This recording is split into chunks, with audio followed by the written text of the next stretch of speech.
Voilà. Et Madame Ketsia, voilà, merci d'être avec nous ce matin, encore une fois, et je vous laisse la parole.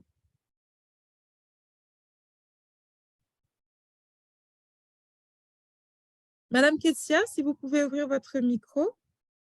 Voilà. Bonjour à tous. Merci. Accordez-moi 2 minutes, s'il vous plaît. D'accord, d'accord, pas de problème, pas de problème. OK. Donc voilà, donc merci encore aux uns aux autres de vous être inscrits et d'être présents. Alors j'ai aimé, il y a vraiment des violents parmi nous qui étaient connectés dès 30 minutes avant le début du webinaire. Donc on sent vraiment la passion et la détermination pour rejoindre le système des Nations Unies et c'est très beau. Et en tout cas, voilà, aux uns et aux autres, merci d'être là. Alors, avant tout, je tenais à remercier tout le monde, en tout cas pour la disponibilité, surtout sachant qu'aujourd'hui, c'est un jour férié. Merci à tous d'être là. Je pense que ce qu'on va faire, je vais d'abord projeter, en fait. D'accord. Je vais partager mon écran Oui, pour faire une vous petite êtes, présentation. voilà, vous êtes co-hôte, donc vous pouvez partager Oui, votre donc écran du sans problème. coup, après la présentation, comme ça, on pourra euh, continuer de manière plus interactive. Mhm. Qu'en penses-tu? Oui, oui, tout à fait. Oui, ça me va. Ça me va. D'accord. Alors, je vais partager mon écran.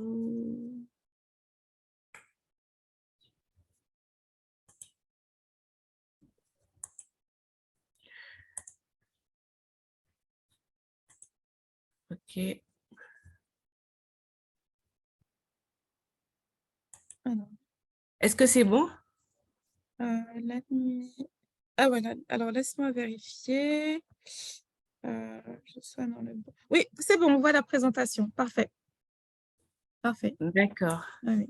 Ne vous inquiétez pas, je vais ouvrir ma caméra bien après. Alors, comme je le disais, bonjour à tous, je suis Ketia Sayamaba, coordinatrice pays du programme des volontaires des Nations Unies. Je couvre la République du Congo et le Gabon. Et je tenais à remercier Rosemary pour l'initiative et à remercier également tous les participants déjà pour l'intérêt manifesté à vouloir en savoir un peu plus sur le programme des volontaires des Nations Unies.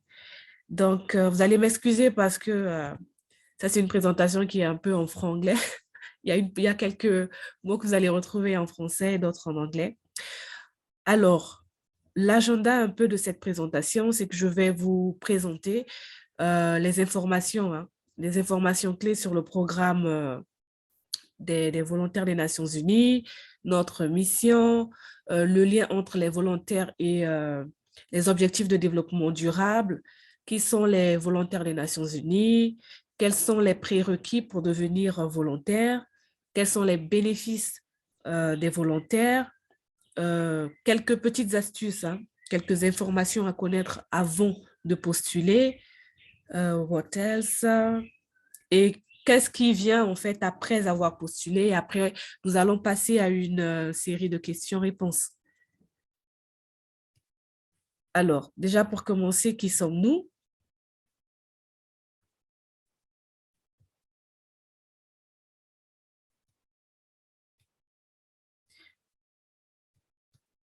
Voilà. Donc, le programme des volontaires des Nations Unies, pour faire simple, hein, je peux dire que c'est le point focal en matière de volontariat au sein du système des Nations Unies.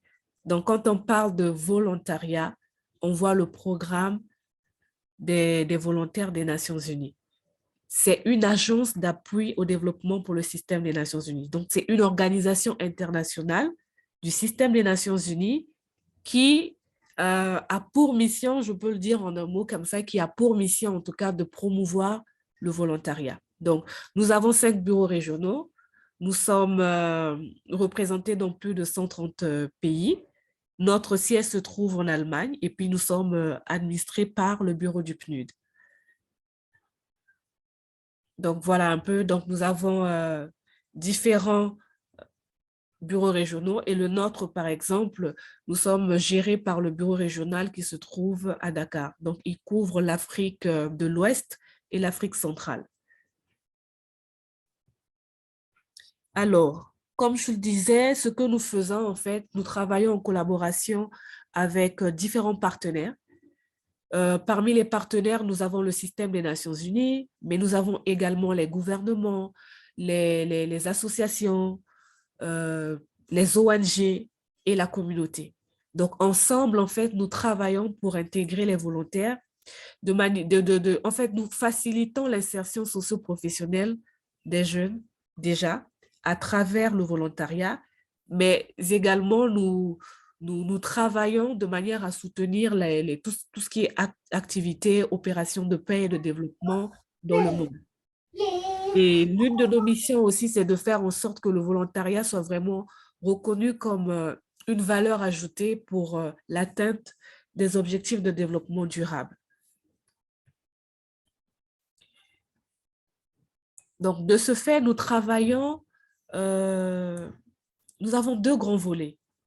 Donc, nous avons la partie du système des Nations Unies où nous déployons des volontaires qualifiés, motivés, qui sont directement affectés dans les agences. Et d'un autre côté, comme je le disais, on travaille également avec les ONG, les associations. Donc, nous mettons en œuvre en fait des activités d'engagement civique pour la promotion du volontariat. Je vais prendre un exemple un peu avec les deux volets. Hein. Les deux volets, donc le côté système des Nations Unies et le côté communautaire, pour vous montrer un peu dans quelle dynamique le programme des volontaires des Nations Unies travaille. Alors, nous avons remarqué, par exemple, lors de la COVID, il y a beaucoup de jeunes, pas seulement des jeunes, je peux dire qu'il y a beaucoup de citoyens qui ont pris des initiatives de manière vraiment volontaire pour contribuer d'une manière indirecte, je peux dire, à la réalisation ou à l'atteinte en fait des ODD. Parmi tant d'autres, je peux prendre par exemple l'ODD 2, qui est fin zéro. Nous avons vu comment est-ce qu'il y a des gens qui se sont regroupés pour effectuer par exemple des dons en vivres. Donc, en faisant cela, c'est une action en fait de volontariat qui contribue en fait à l'ODD 2 qui est fin zéro. Du côté du système des Nations Unies, quand je prends une agence comme le PAM qui a vraiment un mandat en lien avec tout ce qui est alimentation et tout, ils ont pas, de leur côté, en fait, ils ont des programmes. Ils ont des programmes, ils ont des projets qui permettent de contribuer à fin zéro. Donc, pour cela, il y a plein de formations qu'ils font. Ils font des formations, ils ont des projets vraiment des projets de renforcement de capacité, mais aussi de mise à disposition du matériel pour aider les populations à mener des actions, par exemple, à travailler dans l'agriculture pour contribuer à l'ODD 2. Donc, nous avons donc, de façon simple, hein, nous avons ces deux facettes-là. Donc, on a une facette où on a le système des Nations Unies qui travaille de manière conjointe à travers la mise en œuvre des projets, la mise en œuvre des programmes pour atteindre les ODD. Donc, pour cela, nous déployons des volontaires des Nations Unies dans les différentes organisations du système. Et d'un autre côté, il y a la population, il y a les ONG. Donc, nous travaillons en collaboration avec la population, les communautés, le gouvernement, pour voir dans quelle mesure on peut mobiliser des foules pour contribuer également à ces objectifs-là, mais d'une autre manière, d'une manière volontaire. Alors, là, je vous présente un peu les statistiques sur les volontaires.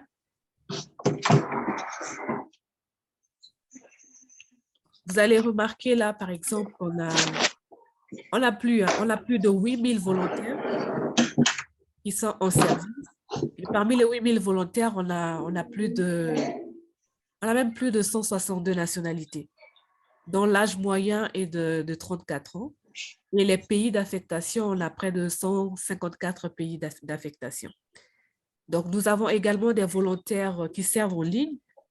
On a plus de 13 000 volontaires qui servent en ligne.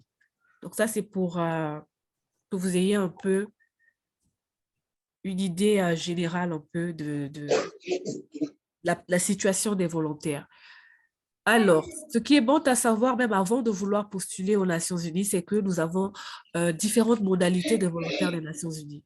Donc, nous avons une catégorie de volontaires experts. Pour être expert, volontaire expert, que ce soit national ou international, il faudrait avoir au moins 35 ans. Vous avez au moins 35 ans.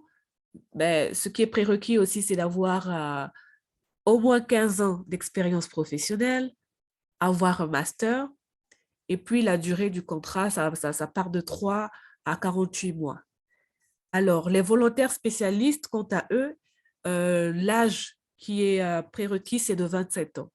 Vous avez 27 ans, vous pouvez postuler pour des offres de volontaires spécialistes. Et là, en termes d'expérience professionnelle, il faut avoir au moins 3 ans. Au moins 3 ans d'expérience professionnelle. On a une autre modalité, ce sont les volontaires jeunes. Dans les volontaires jeunes, je peux dire, on a 2 sous-groupes.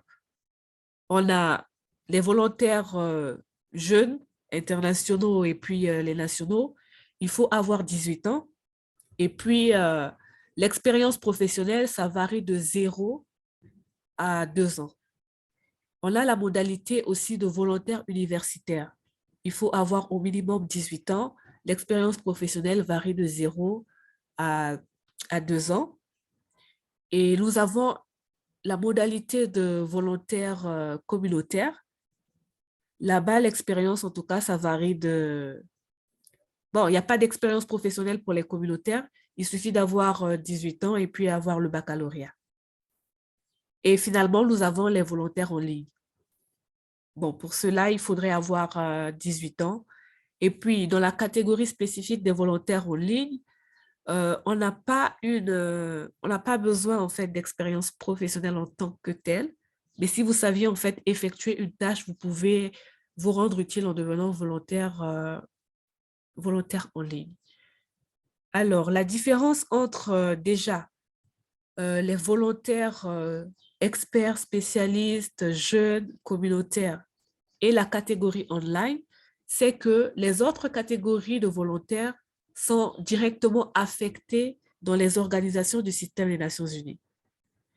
Alors que les volontaires en ligne, ils travaillent depuis leur maison, depuis leur bureau, et ils ne sont pas affectés en tant que tels au sein des agences. Et en dehors de cela, les volontaires en ligne peuvent également appuyer les gouvernements, chose que les volontaires sur site ne peuvent pas faire. Donc, lorsqu'on est volontaire expert, je prends un exemple, vous êtes volontaire expert au niveau du bureau de l'UNICEF, ça veut dire que vous travaillez pour l'UNICEF. Vous pouvez éventuellement contribuer ou participer à des activités de l'UNICEF avec le gouvernement, mais à la base, vous n'êtes pas considéré vraiment comme une personne détachée au gouvernement. Alors que les volontaires en ligne, si vous êtes recruté pour appuyer le gouvernement dans une tâche spécifique, dans ce cas, vous êtes, je peux dire, rattaché en ce sens-là à l'entité hôte. Alors, peut-être pour certaines personnes, vous vous demandez peut-être quels sont les bénéfices en fait des volontaires des Nations Unies. Bon, déjà, il y a le statut de personnel des Nations Unies qui donne droit à certaines facilités. Il y a les frais d'installation qui sont mis à la disposition des volontaires. Une fois que vous êtes recruté, vous avez droit à des frais d'installation. Pour les internationaux, vous avez droit au billet d'avion aller-retour. Bon, pour les lieux d'affectation, nous avons 2 types de lieux d'affectation également. Il y a des lieux d'affectation où vous pouvez aller avec votre famille, mais il y a des lieux d'affectation pour lesquels vous ne pouvez pas aller avec la famille. Maintenant, s'il s'agit d'un pays ou d'une localité où il est admis que vous pouvez vous déplacer avec la famille, dans ce cas, le programme VNU prend également en charge le billet d'avion aller-retour de votre conjoint et des enfants. Il y a les frais de subsistance mensuels aussi qui sont mis à la disposition des volontaires. Vous avez également des opportunités de formation. Le programme VLU finance certaines formations. Il y a aussi les opportunités d'effectuer des missions dans le pays ou à l'extérieur. Par exemple, pour la catégorie des volontaires jeunes, les volontaires jeunes ont droit à des ateliers régionaux, donc qui se trouvent, s'organisent en fait à l'extérieur du pays. Donc, si vous êtes volontaire jeune aux Nations Unies, vous êtes appelé à voyager en tout cas pour assister à des ateliers régionaux. Il y a également l'assurance maladie. La couverture est de 100%. Vous avez droit également à des congés payés. Les congés, c'est 2 jours et demi par mois. Et puis, vous avez également droit à des sessions de coaching parce que nous avons des consultants internationaux qui sont là pour s'assurer que les volontaires sont vraiment outillés pour que ce soit le renforcement de capacité ou encore le développement personnel. Donc, on a toute une série de coachs qui sont là à la disposition des volontaires pour les appuyer. Alors, pour devenir volontaire, c'est très simple. Il suffit tout simplement d'aller sur notre plateforme. Donc, vous mettez app.unv.org ou encore, vous pouvez tout simplement aller sur Google, vous écrivez UVP. UVP, ça va le premier lien en fait qui va apparaître va vous orienter vers notre plateforme où nous postons tout ce qui est offre disponible. Donc, on peut aussi retenir en fait qu'on a donc 3 grands groupes de volontaires. Nous avons les volontaires internationaux, nous avons les volontaires nationaux et nous avons les volontaires en ligne. Donc, avant de vouloir devenir volontaire, il faudrait d'abord que vous soyez fixé si vous voulez servir dans votre pays ou vous voulez servir à l'étranger ou encore vous voulez servir en ligne. Alors, ce qui est bon à savoir, c'est que on a en fait un talent pool où nous avons, en tout cas, c'est même plus que ça, plus de 320 000 candidats qui sont actifs. Donc, ce qui revient à dire que lorsque vous postulez, il faut garder en tête que vous n'êtes pas seul. Et ce n'est pas comme si vous allez compétir avec 20 personnes. Mais c'est vraiment de garder à l'esprit qu'il y a plusieurs candidats. Pour le cas du Congo, par exemple, nous avons 5 000 candidats. Donc, imaginez un peu lorsque l'on publie une offre, le nombre de personnes, le nombre de candidatures qui sont reçues, c'est vraiment énorme. Donc là, il y a quelques astuces que j'ai énumérées en fait pour aider les candidats, notamment à être sélectionnés ou présélectionnés.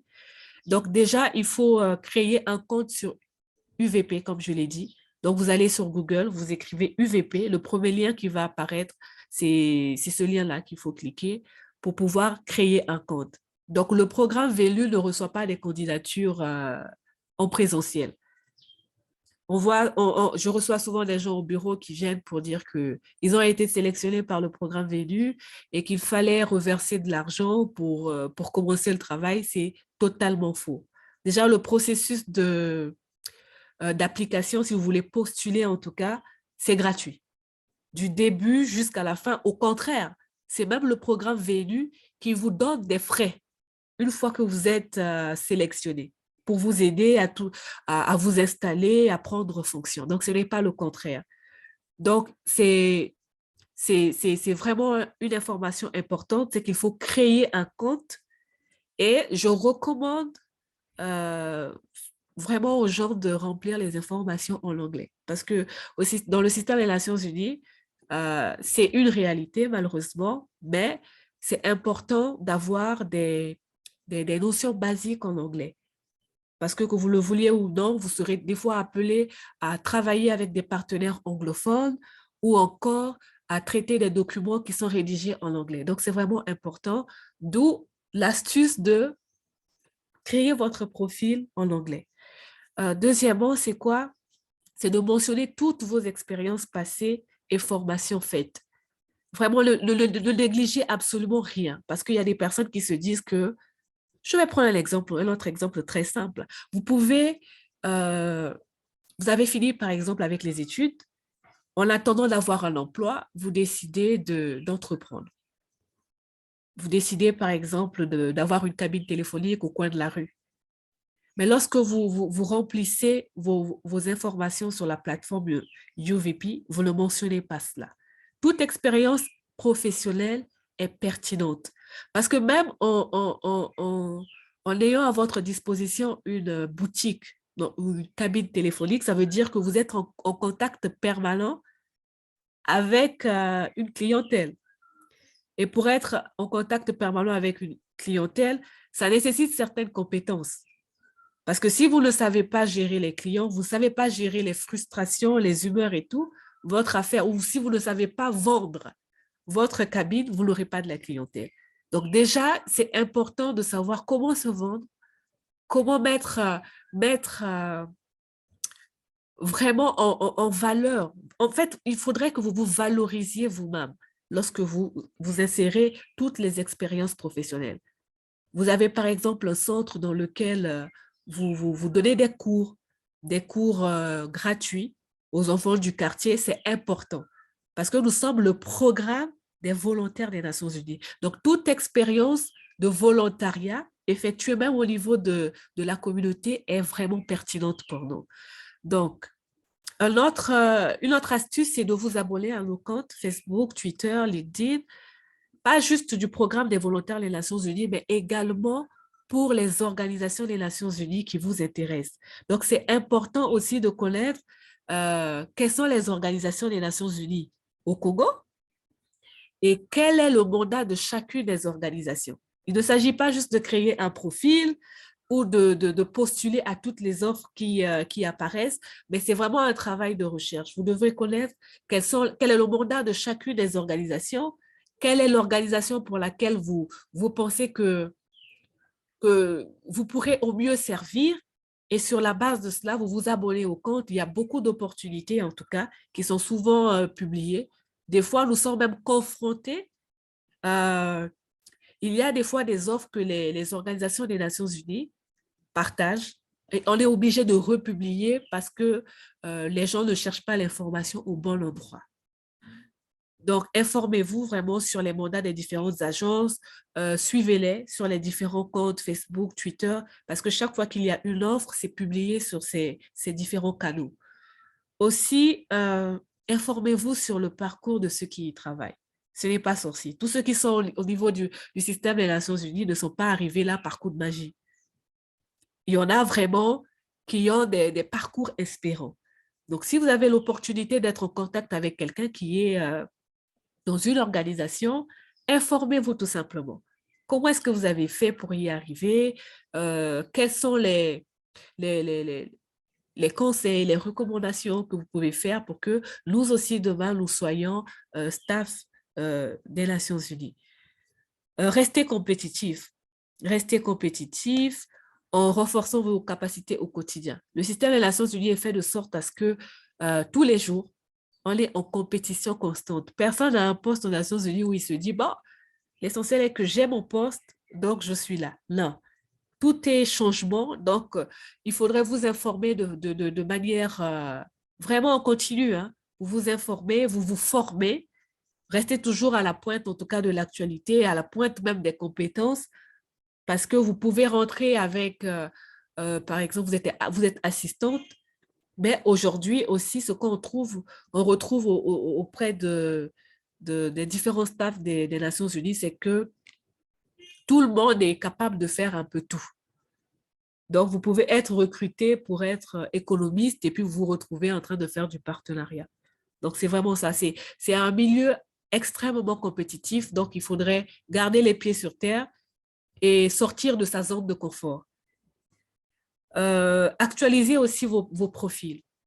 Parce qu'il y a des candidats qui créent des comptes en 2000 et depuis l'année 2000, il n'a pas actualisé son profil et il postule en 2023. Et après, certains candidats se plaignent du fait qu'ils n'ont pas de retour, pourquoi est-ce qu'ils ne sont jamais présélectionnés, ce genre de questions, tout simplement, des fois, vous n'avez pas actualisé le profil. Donc, chaque fois qu'il y a une offre, revoyez un peu votre profil parce que votre profil, en fait, c'est votre CV. S'il n'est pas mis à jour, vous êtes éliminé, en fait. Donc, c'est important de vous assurer que votre profil correspond à l'offre avant de postuler. Aussi, créer un compte sur LinkedIn, hein, parce qu'aujourd'hui, ce que nous faisons, c'est que lorsqu'un candidat est potentiellement présélectionné, on part sur son compte LinkedIn, sur son Facebook, sur son Twitter, pour voir un peu à qui on a affaire. Alors là, je tenais vraiment à encourager les gens vraiment à faire attention à ce qu'ils postent sur les réseaux sociaux.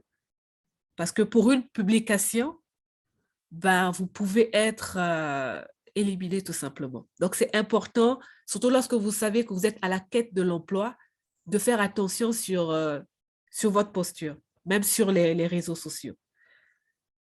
Et puis, un dernier conseil, c'est de participer aux activités portes ouvertes ou accessibles au public organisées par les agences UN. Donc, on a beaucoup d'activités qu'on fait. Dès l'instant que c'est une activité gratuite, porte ouverte, c'est l'occasion rêvée de rencontrer les staffs, de rencontrer même les officiels de certaines organisations et d'avoir l'information en temps réel. Donc, n'hésitez vraiment pas dès que vous voyez qu'il y a l'UNICEF, il y a le PNUD, il y a la FAO, il y a le PAM qui organise quelque chose, c'est ouvert au public, participez. Alors, donc pour finir un peu ma petite présentation, donc je vais présenter un peu comment est-ce qu'on fait pour créer le compte, vraiment de manière générique, et puis on pourra passer à la partie en fait de questions-réponses. Donc, comme je le disais, vous allez sur Google, vous écrivez tout simplement UVP. UVP, ça signifie tout simplement Unified Volunteer Platform. Donc, c'est le premier lien qui va s'afficher. C'est celui-là que vous allez cliquer pour vous ramener à la plateforme. Voilà. Donc, quand vous allez cliquer, vous allez voir que c'est app.ulv.org en fait. Alors, il y a un onglet tout en haut où on a écrit « Se connecter ou s'inscrire ». Donc, c'est là, en fait, qu'il faut cliquer pour créer un compte. Une fois que vous cliquez là-bas, vous allez voir cette page qui va apparaître. Vous devrez sélectionner « Inscrivez-vous maintenant » pour ceux qui n'ont pas de compte. Mais pour ceux qui ont déjà des comptes sur notre plateforme, il s'agit tout simplement de mettre votre adresse électronique et le mot de passe. Et je tenais aussi à rappeler qu'il y a des candidats, en fait, qui avaient créé des comptes sur... On avait une plateforme avant, c'était VMAM, la plateforme des volontaires. Donc, c'est la même chose, hein. Donc, toutes les informations de VMAM ont été conservées. Donc, pour ceux qui ont créé des comptes sur VMAM, soyez rassurés que sur UVP, votre compte existe déjà. Donc, vous pouvez mettre l'adresse électronique que vous avez utilisée à l'époque et puis mettre peut-être mot de passe oublié au cas où vous avez oublié pour que ça vous renvoie en fait. Mais sinon, toutes les informations ont été transférées sur cette plateforme-là. Alors, OK. Une fois que vous cliquez sur « Inscrivez-vous maintenant », ce qui est attendu de vous, c'est de renseigner en fait votre adresse électronique. Vous allez recevoir un code sur votre email qui va vous permettre en fait de continuer avec le processus. Donc, il faudrait créer en fait un nouveau mot de passe. Vous devez mettre des informations sur le genre, le prénom, le nom de famille, et puis accepter la dernière mention que j'ai lue et j'accepte les conditions d'utilisation, puis vous créez le compte. Alors, ça c'est mon compte. Il y a une icône en fait qui apparaît juste à côté du nom du nom ou le prénom du candidat. Lorsque vous cliquez sur cette icône-là, vous devrez avoir l'opportunité en fait de télécharger vos diplômes. Tout ce qui est diplôme, attestation de service et tout, en fait, vous devez les télécharger là-dedans. Et de l'autre côté, vous allez voir que il y a un onglet où on a écrit dashboard. Donc, quand vous cliquez sur le dashboard, c'est pour voir un peu les opportunités qui sont disponibles. Et en bas de dashboard, on a DOA. Les DOA, c'est tout simplement les termes de référence qui sont là. Mais bon. Donc, comme je le disais avant, au niveau de l'icône, quand vous cliquez sur l'icône, ça vous renvoie ici, là. Ça se présente comme ça. Donc, vous avez déjà inscrit au tout début, la première partie que vous avez fait, c'était votre profil.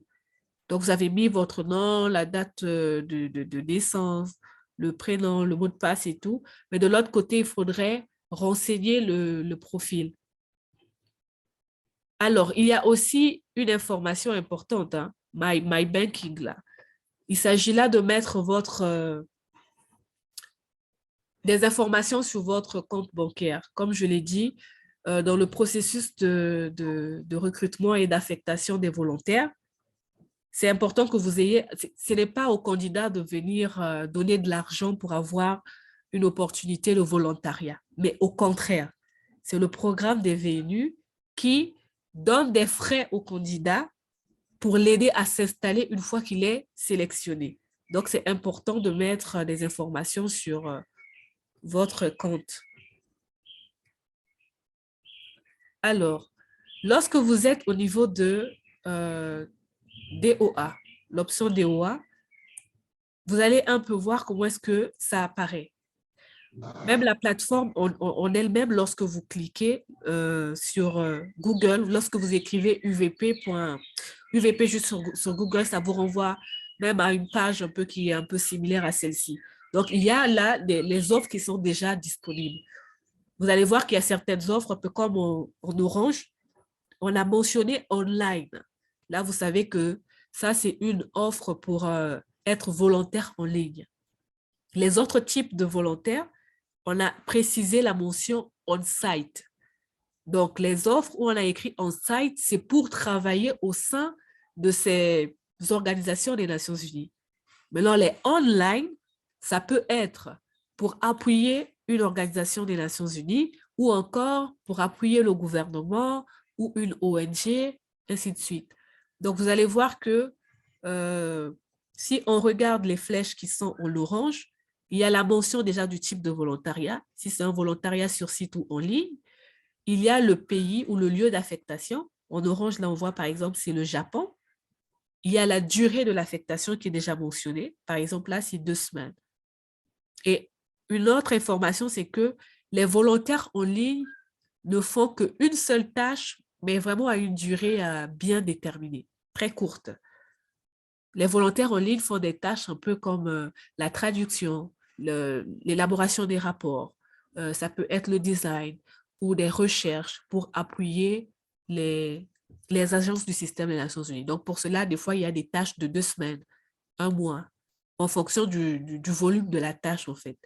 Et si vous regardez les flèches en rouge, les flèches en rouge, ça, ce sont les offres, par exemple, sur site. On a le nom d'abord de l'Organisation des Nations Unies, donc on a l'UNICEF. Il y a la mention on-site pour dire que le volontaire sera affecté au niveau du bureau de l'UNICEF. On a le titre même du poste, on a la localisation, le lieu d'affectation, et puis on a la durée. Là, par exemple, on voit qu'un volontaire sur site, il a un contrat de 12 mois. Par contre, un volontaire en ligne, son affectation ou sa mission ne dure que 2 semaines. Okay. Il y a également la possibilité de filtrer. Donc, si vous allez au niveau de DOA, vous pouvez cliquer sur le pays, en fait. Vous sélectionnez le pays. Par exemple, là, c'est un peu en désordre. Lorsque vous regardez sur le tableau de bord, vous pouvez voir que, bon, il y a des opportunités pour la Chine, pour le Japon, voilà. Donc, si vous êtes intéressé juste sur les opportunités pour la République du Congo, il suffira tout simplement de filtrer dans le moteur de recherche. Donc, vous précisez le pays et puis il n'y aura que les offres de ce pays-là qui vont apparaître. Par exemple, là, j'avais mis le Congo et puis vous appuyez sur Apply Filters pour que ça puisse prendre en ligne de compte. Alors, maintenant, lorsque vous voyez les offres, vous êtes au niveau du tableau de bord, vous avez vu qu'il y a des offres sur site, il y a des offres en ligne. Vous êtes intéressé par une offre sur site, il suffit tout simplement de cliquer sur l'offre. Lorsqu'on clique sur l'offre,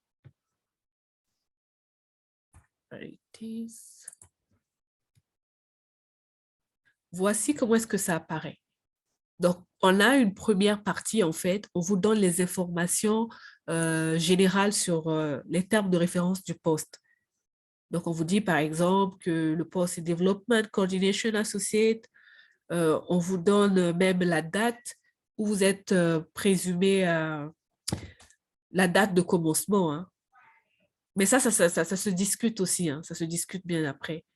Il y a l'agence hôte, on a mis par exemple le PLUD, le type de volontariat, on a mis on-site, donc sur site. La durée, c'est 12 mois. Et plus bas, je fais plus bas. Plus bas, en fait, il y a les détails sur les tâches. Quelles sont les tâches, quelles sont les missions que vous allez réaliser dans l'agence qui vous reçoit. Et en bas, finalement, il y a les critères. Parmi les critères, il y a la langue, tout ce qui est expérience professionnelle requise, les compétences applicables à ce poste, aussi le domaine d'expertise. Donc, vous allez trouver toutes ces informations-là au niveau de la DEA. Et vous allez voir juste là où il y a la flèche rouge, là, c'est inscrit Apply. En fait, lorsque vous créez un compte sur la plateforme, il suffit tout simplement, en fait, c'est un CV qui est en ligne, qui doit être mis à jour. Et une fois que vous avez déjà le compte, dès que vous cliquez sur une offre, vous appuyez juste sur Apply et puis c'est fait. Il n'y a pas de lettre de motivation à rédiger. Voilà. Vous n'avez pas besoin de cela. Alors, quelle est la suite dans ce cas après avoir postulé? Alors, déjà, lorsque vous allez cliquer sur Apply, vous allez recevoir un accusé de réception dans votre boîte électronique. Et puis, dans la boîte électronique, on va vous dire que oui, nous accusons réception de votre candidature. Au moins là, vous êtes rassuré que oui, j'ai postulé. Et ça, c'est un conseil, hein, comme je l'ai dit en amont, c'est de faire attention à votre image dès l'instant que vous postulez jusqu'à la fin. Parce qu'il y a des vérifications qui se font. Pour cela, on ne va pas loin. On vous suit tout simplement sur les réseaux sociaux. À travers le type d'image que vous publiez, à travers le type de statut que vous faites, on peut savoir si vous êtes une personne de bonne moralité ou pas. Parce que les volontaires ont aussi des valeurs à incarner. Donc, vraiment, on vous suit sur les réseaux sociaux. Et après cela, il y a la notification de présélection. Si vous avez été présélectionné, vous allez recevoir une notification de présélection. Généralement, lorsque vous recevez l'accusé de réception de votre candidature, il y a une mention qui stipule qu'il y a une période qui est donnée.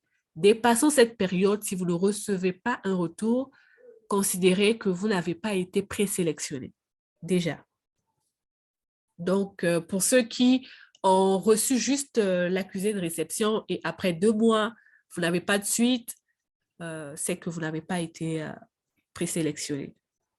Et une fois que vous êtes présélectionné, vous allez recevoir une invitation à la revue de vos informations, notamment sur les personnes de référence. Parce qu'on demande des fois d'avoir 3 personnes référentes. Et là, mon conseil, c'est vraiment de faire attention avec les personnes que vous mettez en référence. Parce qu'il arrive des cas où le candidat a été présélectionné. Voilà, on aimerait vous prendre, mais lorsqu'on contacte les personnes que vous avez mis en référence, ces personnes-là nous découragent en fait. Des fois, ces personnes donnent un avis qui n'est pas vraiment en votre faveur. La personne référente peut dire que, en tout cas, je ne vous conseille pas de prendre cette personne-là. Et du coup, vous êtes disqualifié. Et une fois que nous avons contacté les personnes référentes et elles donnent un bon témoignage de votre personne, ce que nous faisons, nous vous invitons à passer un test écrit. Donc, vous allez passer le test écrit. Après le test écrit, c'est l'interview. Et après l'interview, il y a une enquête que nous faisons sur votre personne. Bon, des fois, l'enquête commence bien avant, hein, mais généralement, on va refaire une enquête sur vous, connaître un peu, avoir plus d'informations sur votre parcours. On va contacter vos anciens employeurs, tout simplement, pour connaître un peu plus sur vous. Pour ceux qui n'ont pas d'expérience professionnelle, on va contacter les universités. Et il y a également les examens médicaux à faire. Vous devez faire un bilan médical parce que pour travailler aux Nations Unies, vous devez être... en fait, il faut une autorisation médicale qui doit certifier que vous êtes apte à travailler. Et finalement, ce sont les procédures administratives pour votre recrutement. Il y a le contact, il y a le contrat plutôt, il y a la prise de contact avec l'organisation qui va vous accueillir et on va définir ensemble un peu selon votre disponibilité et aussi selon l'urgence manifestée auprès de l'Organisation des Nations Unies, quelle est la date de prise de fonction. Donc, voilà un peu en gros. Je vous remercie. Je pense que là, on pourra passer. Merci. Merci beaucoup, Madame Ketsia, pour cet exposé qui était très complet. Je pense que maintenant, les uns et les autres, vous en savez plus, si ce n'est que vous savez tout, sur le programme de volontariat des Nations Unies et surtout comment faire pour, comment dire, booster un peu, améliorer votre candidature.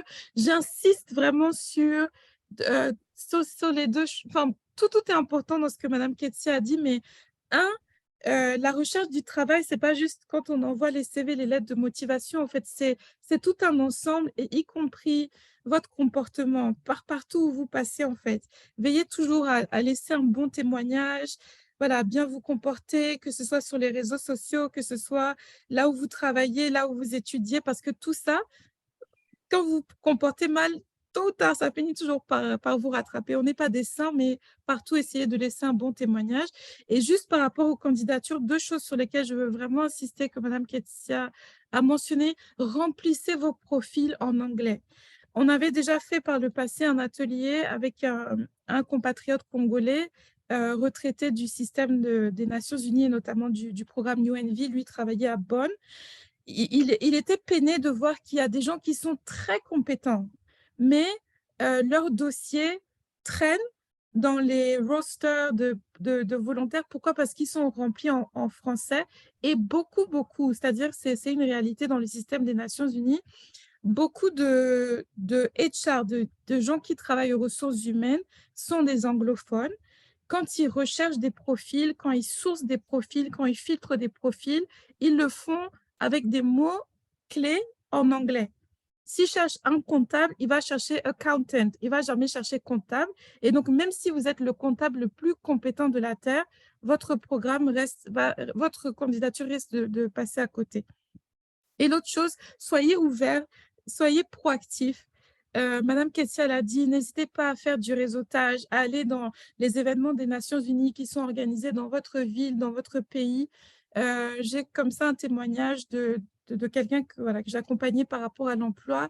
Il était dans toutes les réunions des systèmes des Nations Unies organisés à Brazzaville, et à la fin, à force de prendre des contacts, prendre des cartes de visite, les gens ont commencé à lui envoyer les offres de poste, et il a fini par décrocher un poste à la Banque mondiale. Donc, ce n'est pas qu'on va vous recruter par copinage, mais au moins, vous aurez l'opportunité de savoir que le PNUD recrute, que l'UNICEF recrute, que la FAO recrute, et vous positionnez parmi les candidats. Donc, vraiment, deux choses à ne pas oublier. Avant de passer aux questions-réponses rapidement, il y a Monsieur Emmanuel Manabiengui qui nous a rejoint.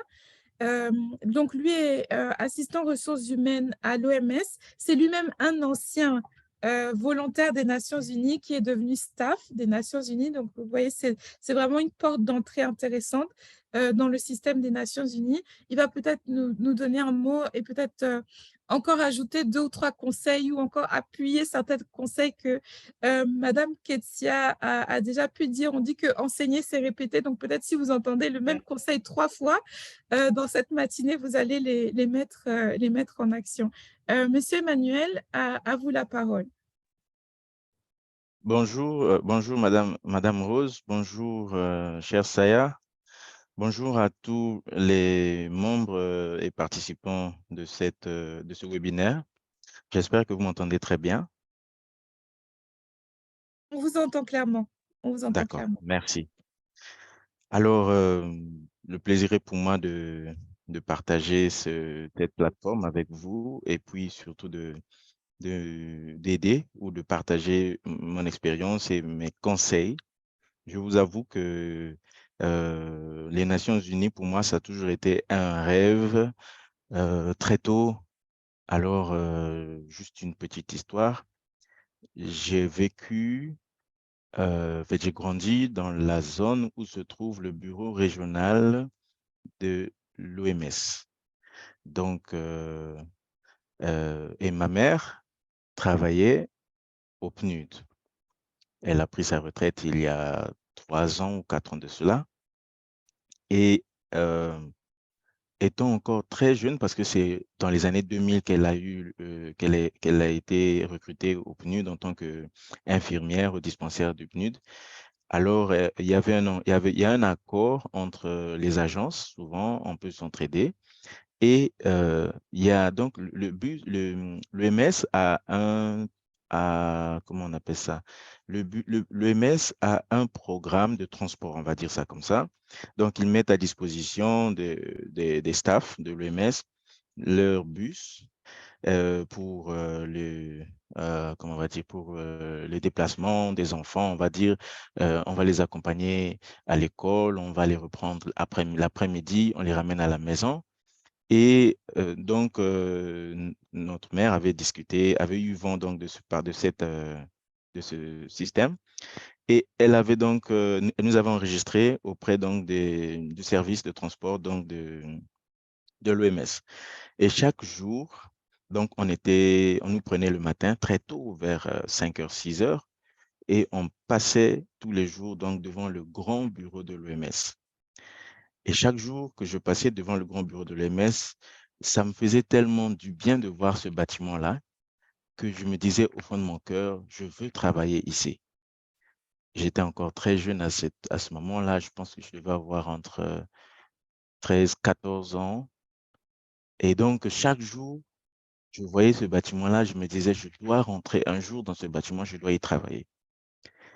Alors, on a grandi vraiment dans ce système-là et jusqu'à ce que, donc, je pensais en 2018, non, pas 2018, disons 2015, 2016, où donc j'ai entendu parler du programme des volontaires des Nations Unies.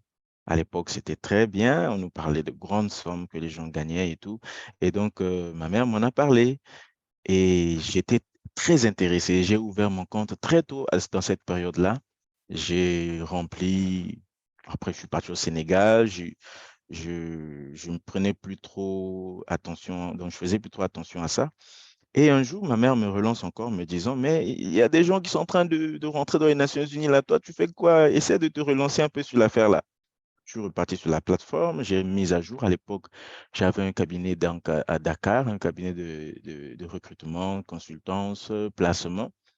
Et donc, c'était déjà depuis 2015, je pense que j'avais créé la structure. Alors, j'ai rempli, j'ai mis à jour ma plateforme, mon profil, et j'ai laissé comme ça. Elle m'a mise en relation plus tard avec d'autres collègues à elle qui me donnaient des conseils sur comment il fallait remplir mon profil. Parce que, premièrement, quand j'avais rempli mon profil, je ne recevais pas de notification. Je me demandais, mais qu'est-ce qui ne marche pas? Pourquoi ça ne marche pas? Et donc, chaque 2 semaines ou chaque mois, je revenais sur la plateforme pour revoir qu'est-ce que j'avais pas bien écrit, qu'est-ce que j'avais pas bien mis ou j'avais oublié quelque chose. Puis un jour, elle me met en relation avec une dame qui était dans le programme, donc qui était responsable du programme.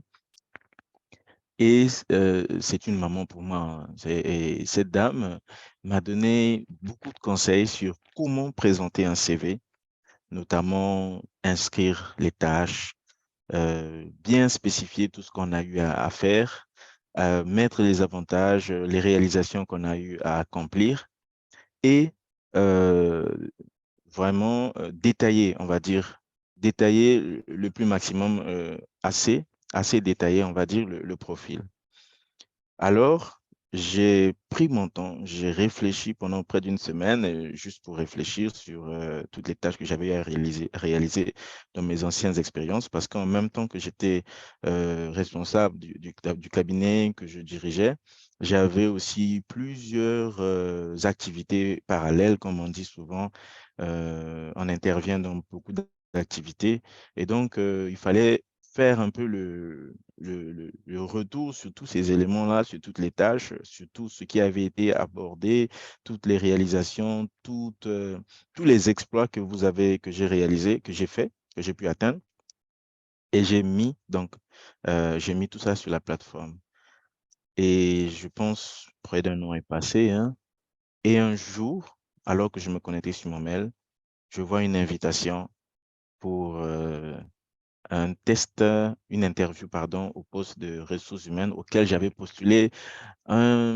C'était en décembre, je pense décembre, ça devait être parce que j'ai été appelé en 2019, non, 2017. Donc, j'avais postulé sûrement en décembre 2016 et j'avais été invité à participer à l'interview en juin-juillet 2017. Donc, c'est comme ça que je suis venu au Congo en 2017 pour participer à ce test écrit, à l'interview. Et par la suite, bon, je n'avais pas été retenu, mais ça m'avait blessé parce que je savais que j'étais bon, je savais que j'avais beaucoup d'expérience et euh, que j'avais vraiment, que je pouvais apporter beaucoup. Je suis reparti au Sénégal et pendant 2 ans, je me disais que les gens étaient méchants. Je me disais que les gens étaient méchants, qu'ils n'ont pas vu mon talent, que comment se fait-il que quelqu'un qui arrive à faire tourner tout un cabinet, qui n'arrive pas à être sélectionné. Donc, je me mettais moi-même beaucoup de briques, je me jetais moi-même beaucoup de briques sur la tête. Et aussi, j'en voulais aux gens qui n'avaient pas vu mon potentiel. Alors, 2017, donc je suis reparti en 2017 et en juin 2019, on me recontacte pour me dire que vous êtes sélectionné pour le poste pour lequel j'étais venu en 2017 et j'ai été invité à venir à Brazzaville pour prendre ce poste-là. Alors, j'y croyais pas. Je me disais, non, les gars, ils se foutent de moi. Qu'est-ce qui prouve que... Est-ce qu'ils vont pas me faire encore payer un billet et après arriver sur place, on me dit que non, tu dois faire un nouveau test parce que on m'avait parlé de ça. Il y avait eu une petite discussion ici entre le PNUD et l'UMS qu'il se disait que non, il avait fait le roster parce que j'ai été mis en roster, comme Madame Saya a déjà parlé de ça tout à l'heure, je pense. Et donc, le roster, on va dire, c'est une base de données dans laquelle on inscrit les personnes, les profils des personnes qui correspondent au poste, mais qui n'ont pas été retenues premièrement. Donc, ils peuvent être en deuxième position, troisième, quatrième, cinquième, autant de positions que selon le besoin, bien sûr. Donc, on peut avoir plusieurs positions pour lesquelles on a recruté et il y a des personnes qui sont arrivées en deuxième ou troisième position, qui ont été recommandées pour le poste, mais à l'heure où nous recrutons, peut-être que nous avons besoin que d'une seule personne. Et ces personnes-là sont donc placées dans le roster. Et après, au besoin, s'il y a une autre position qui apparaît ou qui est publiée, on peut les recommander pour cette position-là. Et donc, c'était moi j'étais en 3e position. Et donc, 2 ans après, on me recontacte pour me dire que vous êtes sélectionné. Alors, je suis revenu à Brazza et je vous assure que jusqu'au moment où je devais signer le contrat, je me disais, non, c'est une arnaque. Ils vont me mentir, les gars, ils vont me dire, non, finalement, c'est pas toi qu'on veut. Euh, finalement, tu dois refaire encore le test et tout, tout, tout. Et c'est quand j'ai commencé le premier jour, je me suis dit, oui, c'est vrai, j'ai commencé à travailler à l'EMS. Alors, c'était une grande expérience pour moi parce que je vous assure, pour ce que vous devez savoir, c'est que le système des Nations Unies, c'est un environnement de concurrence. Il faut être le meilleur pour être à la place que vous désirez. Il faut donc se mettre soi-même tout le temps en constante réévaluation, vous former tout le temps, chercher à toujours être meilleur que la veille et à performer encore plus que ce que vous avez aujourd'hui comme potentiel. Parce que on ne cherche que la crème de la crème. Le problème, peut-être on reviendra sur ça plus tard, le problème avec beaucoup de jeunes aujourd'hui, ils ne prennent pas conscience du potentiel qu'ils doivent atteindre déjà pour être présélectionnés, même à l'international. Et même au local, aujourd'hui, il y a des jeunes qui ne comprennent pas que avoir un diplôme comme la licence, le master, ça ne s'arrête pas là. Ça ne suffit pas. Il faut aller plus loin, chercher d'autres formations, d'autres certifications, se mettre à la une, se mettre dans des réseaux professionnels pour élargir son plan d'action ou son schéma ou son champ d'action, si je peux dire. Donc, c'est un espace ou c'est un domaine, c'est un environnement challengeant. Si vous n'avez pas cet esprit de challenge, vous ne pourrez pas et jamais vous pourrez même être présélectionné même pour être interviewé ou même pour un test écrit ou quoi que ce soit. Madame Saya a déjà expliqué tout à l'heure le processus. Je ne vais pas revenir sur ça, mais peut-être s'il y a d'autres questions, on pourra en parler encore. Alors, juste pour l'introduction, je pourrais vous dire que actuellement, le programme des volontaires des Nations Unies est le meilleur programme par lequel on peut accéder aux Nations Unies. J'en suis moi-même la preuve. Aujourd'hui, je suis staff à l'OMS, mais avant, j'étais volontaire. J'ai fait 2 ans et 3 mois, je pense, 3 mois de volontariat. Ensuite, il y a eu des postes qui ont été publiés dans notre département et j'ai postulé à 5 postes et alors, on va dire que j'ai eu tous les 5 postes. J'ai été retenu comme 3e dans un roster d'un poste plus élevé, on va dire G7, donc roster. Mais tous les autres postes plus bas, G5 ou G6, j'étais le premier. Alors, j'ai dû choisir parce que, voilà, il y avait tellement d'offres, 4 offres où on vous proposait, ben, choisis, on vous donne un plateau, choisis ce qui t'arrange. Et donc, aujourd'hui, euh, ma vision de ma carrière en tant que membre ou staff des Nations Unies devient plus large parce que avant je voyais juste le programme des volontaires. Puis j'ai vu l'OMS, bien que l'OMS soit mon premier rêve, mais aujourd'hui, je vois plus grand. Donc, si vous arrivez à voir plus grand déjà, c'est par étage. Vous allez doucement, doucement, jusqu'à ce que vous allez atteindre le plafond. Et je vous souhaite justement de crever le plafond parce que c'est possible, tout est possible. Vous avez les moyens pour le faire. Ne vous voyez jamais là où vous êtes, voyez-vous là où vous pouvez, où vous voulez être demain. Et ça sera ça la différence entre vous et ceux qui attendent. Voilà un peu pour l'introduction. Je vous remets le micro, Madame Rose. Voilà, sorry, j'étais sur mute. Donc, Voilà, j'étais en train d'écrire voyez grand et visez les étoiles, mais surtout, comme a dit Monsieur Emmanuel, il faut comprendre que les Nations Unies, c'est comme la Champions League, c'est comme la Coupe du Monde. Vous êtes en compétition avec des professionnels du monde entier et c'est la crème de la crème. Donc, il ne faut pas être moyen, il ne faut pas être average, il ne faut pas être médiocre. Il faut vraiment se pousser, se dépasser, se former et comprendre que c'est vraiment une compétition mondiale. C'est pas, voilà, au niveau du Congo, il y a des professionnels du Cameroun, des États-Unis qui appliquent dans les mêmes instances que vous et il faut se détacher du lot, il faut vraiment être le meilleur. Et donc, c'est autant vos savoir-faire, ce que vous avez appris à l'école, ce que vous avez appris dans le monde professionnel, mais aussi vos savoir-être, comment vous vous comportez dans la vie de tous les jours. Donc, désolée parce qu'on a un peu dépassé l'heure. Toutes mes excuses à Madame Ketsia. On va juste ouvrir le floor peut-être pour 15 minutes de questions-réponses et on va se séparer. Donc, on va faire les choses dans l'ordre. On est déjà des professionnels des Nations Unies, on est déjà des fonctionnaires internationaux. Donc, celui qui veut prendre la parole, il lève la main, il ouvre son micro et pose sa question. Merci.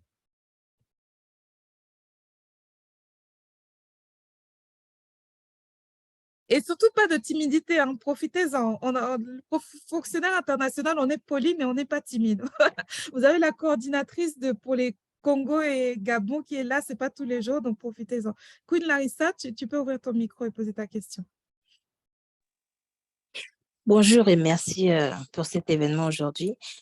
J'ai une question rapide parce que j'ai déjà commencé à remplir le formulaire. J'aimerais savoir pour les the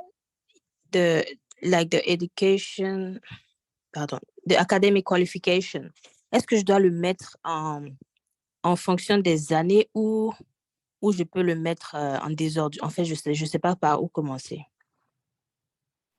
Là où j'ai entendu le mot désordre, on sait déjà que c'est la mauvaise réponse. Madame Kessia, je vous laisse répondre. Oui.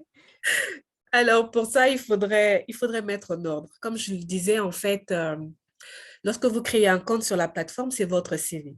Et lorsque vous rédigez un CV, normalement, vous mettez les qualifications par ordre. Donc, on commence par la plus ancienne et la plus récente doit être en haut. Donc, prenez vraiment le soin de mettre en ordre. Comme je le disais, hein, par exemple, pour le Congo, on a près de 5000 candidats. Donc, déjà, si votre profil est en désordre, déjà, il y a un premier nettoyage qui se fait avec le logiciel. Il va déjà vous éliminer. OK, donc je commence. Prenez vraiment le temps vraiment de... Voilà pourquoi je disais avant, il ne suffit pas de voir une offre et de postuler automatiquement, mais prenez vraiment le temps pour vous dire que voici ce qui est attendu, voilà comment est-ce que je m'arrange à présenter mes informations de manière à être shortlistée. C'est un peu ce que Monsieur Emmanuel a dit tout à l'heure. Par le passé, il avait postulé et il ne recevait pas de retour. En fait, je peux dire que c'est le parcours d'à peu près tout le monde, parce que moi aussi, je suis passée par là. Je peux vous garantir que j'ai énormément postulé.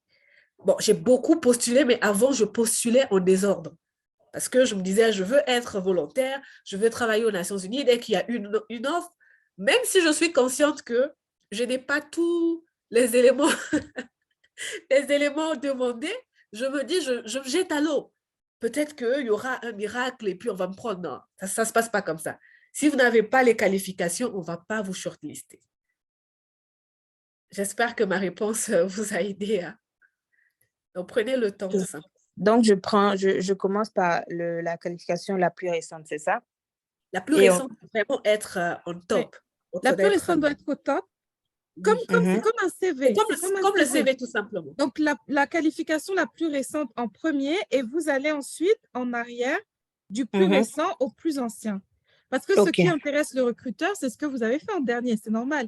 Des trucs que vous avez fait il y a 10 ans, 15 ans, bon, c'est intéressant, mais ce n'est pas ça qui est qui compte le plus. Ce qui compte le plus, c'est les expériences les plus récentes. Donc, essayez d'être... de toutes les façons, dites-vous que Nations Unies égale excellence. Dès que toi-même, tu as dit que c'est dans le désordre, tu sais que désordre n'est pas égal à Nations Unies.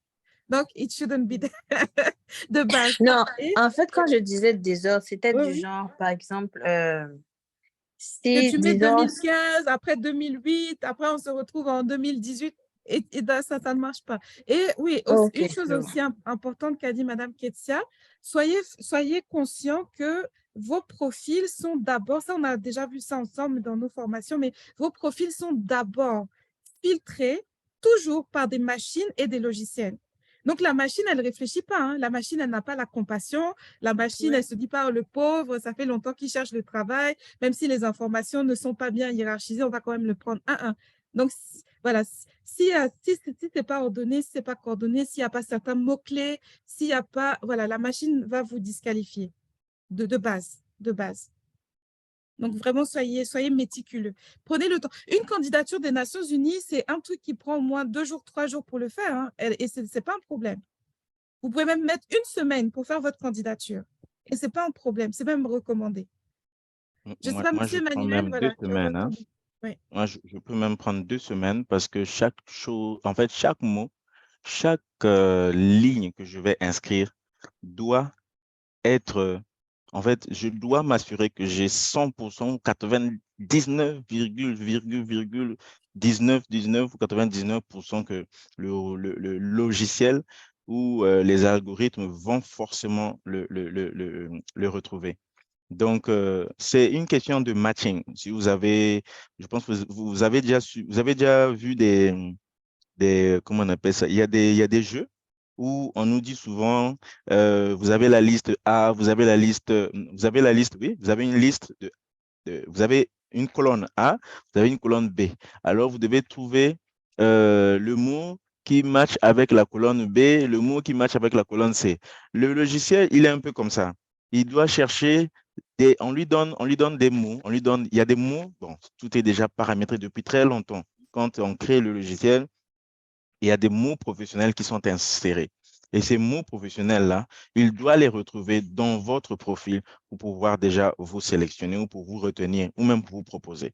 Donc, s'il retrouve ces mots-là, il se dit, ça, c'est un bon profil, c'est une bonne candidature, je garde ça. Et il va essayer il va essayer de hiérarchiser en quelque sorte, de mettre une sorte d'ordre. Il va mettre un ordre. Pour lui, il va donner le premier, le deuxième, le troisième. Bon, ça dépend bien sûr du logiciel, des logiciels que vous avez ou que chaque agence utilise.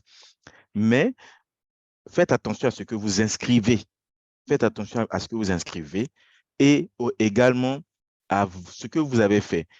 Je suis très triste de remarquer que beaucoup de nos frères que j'accompagne ici au Congo ne savent pas comment rédiger un CV. Ils ne savent pas comment rédiger un CV. Ils ne savent pas comment rendre attrayant un CV. Et c'est très grave. Même un CV simple, à part le fait de s'inscrire sur un profil des Nations Unies ou toute autre agence, même un CV simple d'une page, vous avez des gens qui vous font vraiment tout et n'importe quoi, une grosse photo, des éléments qui n'ont pas de détails. C'est très triste. Alors, à ce moment-là, déjà, le profil n'est pas très attrayant. Les éléments qui sont dans le CV ne parlent pas. Le CV, c'est votre ambassadeur. Si vous mettez les bons éléments, le CV parlera pour vous et juste au premier regard, le recruteur est déjà intéressé et il se dit, celui-là, je veux le voir. Il faut que vous soyez la différence. S'il y en a 100 qui ont postulé, vous devez être la différence dans les 100. Si vous n'êtes pas la différence, c'est compliqué. C'est très difficile que vous soyez même en top ou même parmi les profils que le recruteur va vouloir regarder après. Parce que généralement, si c'est un recruteur commun, on va dire, qui n'est pas dans une agence des Nations Unies, il va prendre le temps de regarder tous les CV. Et un CV, c'est 5 secondes, en fait. Déjà, pour la première attirance, c'est 5 secondes. Tu regardes le CV, si le CV te donne de la migraine par rapport à tout ce qui est mis, tu le mets de côté. S'il a 1000 CV, il va pas prendre même 1 minute pour regarder tous ces 1000 CV-là parce que il y en a beaucoup. Il faut qu'il prenne d'abord les plus attrayants. Donc, ce qui va attirer son regard. Imaginez aussi, le logiciel, il est comme ça. Ce qui va attirer son regard, c'est quoi? C'est les mots-clés. c'est l'expérience, c'est peut-être les détails que vous allez inscrire, les compétences que vous allez mettre en valeur et aussi les certificats un peu plus que vous pourrez peut-être engranger au fur et à mesure parce que vous avez besoin vraiment de vous mettre toujours au top. Ne vous laissez pas en bas. Cherchez des formations. Cherchez des formations. Il y a des gens qui finissent leurs études. Ils ont leur licence, ils ont leur master, ils ne savent pas utiliser Excel, ils ne savent pas utiliser Microsoft. Ils ne connaissent pas. Ils ne savent même pas comment, présenter même un rapport, même une lettre administrative.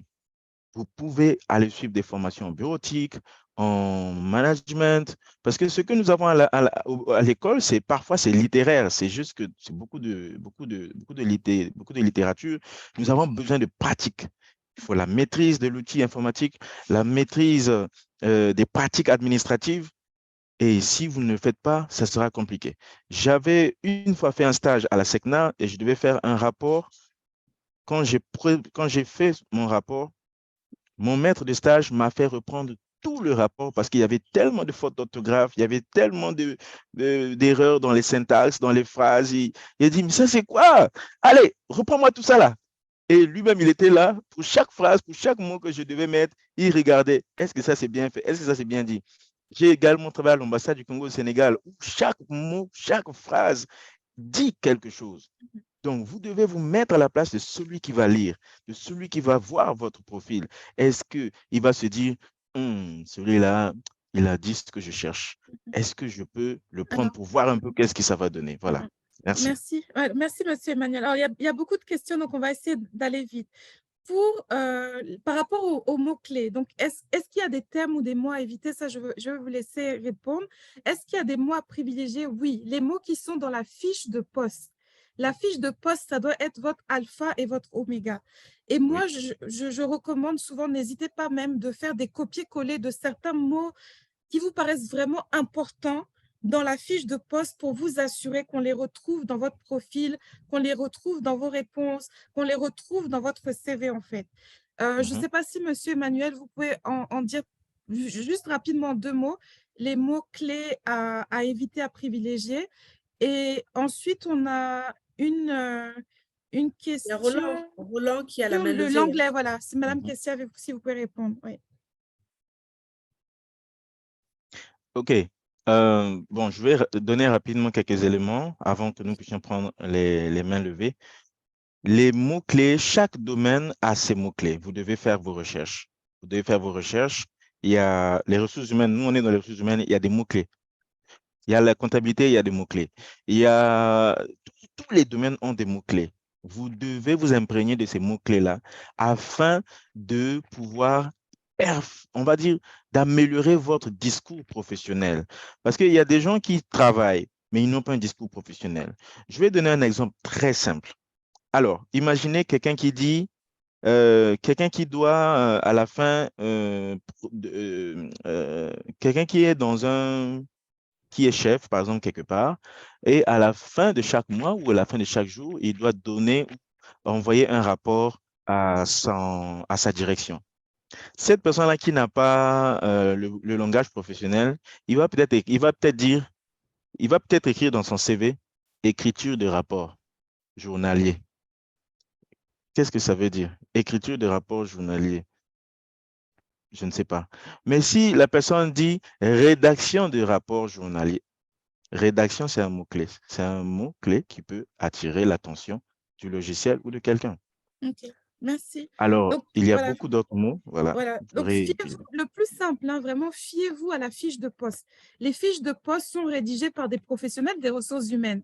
Donc, les mots qu'ils utilisent et les termes qu'ils utilisent sont ceux qu'on doit retrouver dans votre candidature. Maintenant, par rapport à l'anglais, Madame Ketsia, je veux que vous avez déjà répondu, mais si vous pouvez répondre pour que tout le monde entende. Ah, Ça d'accord. existe, hein? Voilà, ouais. Allez-y. Oui. Alors, donc, par rapport à l'anglais, la question c'était si on ne maîtrise pas J'aimerais la langue savoir, voilà, anglaise. si on ne maîtrise pas la langue anglaise, est-ce qu'on a des chances d'être sélectionné? Oui, vous avez des chances parce que il y a en fait comme je le disais, il y a des offres pour lesquelles on n'exige pas au niveau des critères du poste, on n'exige pas de connaître l'anglais.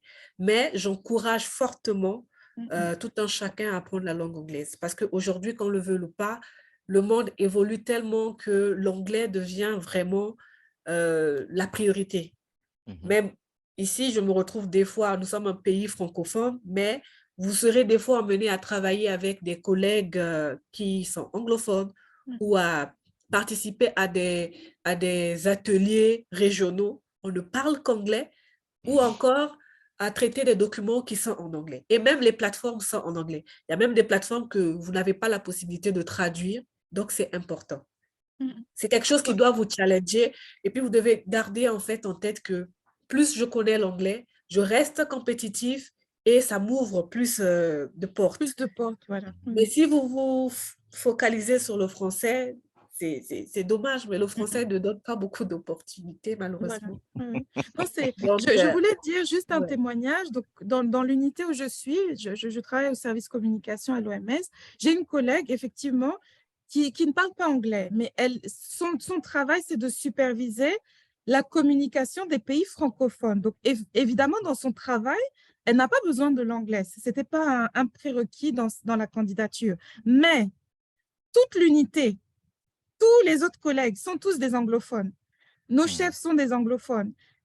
Donc, Dieu merci, ils parlent français, donc ils traduisent pour elle, ou dans nos réunions de service, on s'arrête pour parler en français, pour lui parler à elle. Mais vous voyez la limitation que c'est en fait. Vous êtes dans un environnement où il n'y a que des anglophones, vous ne parlez pas un mot d'anglais, c'est même compliqué. Donc, on se dit qu'on est dans la logique de toujours s'améliorer. Donc, oui, vous pouvez trouver du travail, mais apprenez l'anglais quand même. Apprenez l'anglais quand même.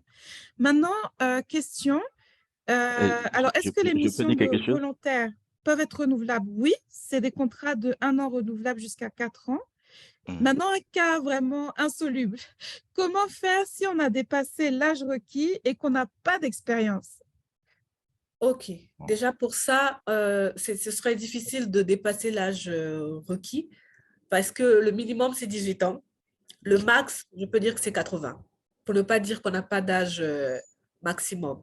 Mais il faut avoir 18 ans. Pourquoi on demande à ce que les candidats aient au moins 18 ans? Parce qu'on se dit qu'à 18 ans, on est déjà responsable.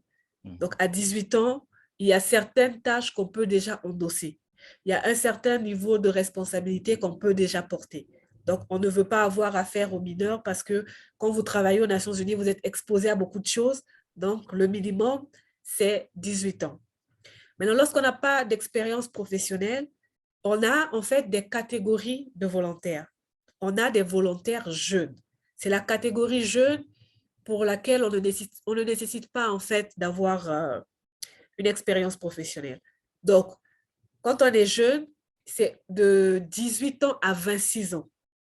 Si vous n'avez aucune expérience professionnelle, vous voulez devenir volontaire, il faut avoir entre 18 ans et 26 ans. À partir de 27 ans, vous rentrez automatiquement dans la catégorie de spécialiste.